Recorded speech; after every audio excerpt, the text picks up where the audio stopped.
Una-una po, nagpapasalamat po ako kay Lord dahil hinayaan niyang mangyari tong araw na to para po sa akin, sa ating lahat. Hindi ko po in-imagine na makakapag-debut ako. I open my eyes, look to the sky. Oh, it's a sunny day.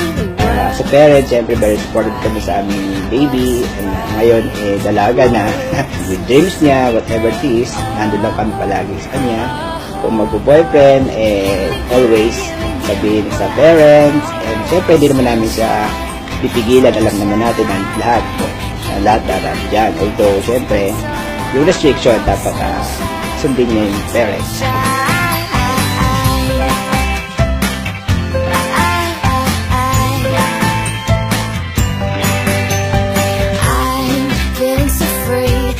Summer breeze, oh, it must be magic. I forget all my plans, put my toes in the sand. I just Kung tatanungin po ako kung anong wish ko sa birthday ko, parang wala na po akong may hiling kasi parang nasa akin na lahat. Mabait po na parents, kapatid, mga supportive na kaibigan, mga klase, relatives. Sobrang nagpapasalamat po talaga ako na hinayaan ni Lord na magkaroon po ako ng maganda at masayang buhay.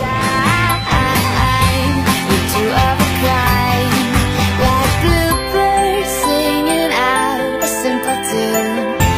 If you don't mind, it's the perfect kind of day to fall in love. From the start, nakita ko yung initiative mo na paano ka mag-aral, yung mga goals mo. I hope na i-grant ka ni Lord ng parating malusog na pangangatawan, and I hope na yung blessings parati nandyan, na makuha mo lahat yung goals mo. I hope na matapos mo yung napili mong course and ma-maintain mo yung scholarship mo, hopefully. Always take good care of yourself kasi sobrang love na love ka namin ni Daddy. Love you. Happy birthday!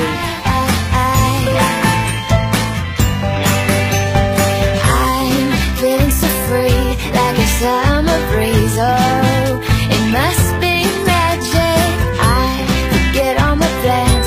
Hello ate, happy birthday. 18 ka na, pero sana mag-mature ka naman kahit papano. Sana minsan ilibre mo din ako, katulad ng paglibre ko sa'yo. Tapos, yun lang, mag-i-start pa lang yung life mo as a person. So, sana lahat ng opportunity na darating sa'yo i-grab. Happy birthday ulit. Love you. We're two of a kind, like bluebirds singing out a simple tune. If you don't mind, it's the perfect kind of day to fall in love. Nagpapasalamat po ako sa lahat po ng tumulong para maging maayos po tong araw na to. Lalong-lalo na po sa parents ko, kay mommy, kay daddy, sobrang na-stress po sila para sa akin. Thank you po talaga.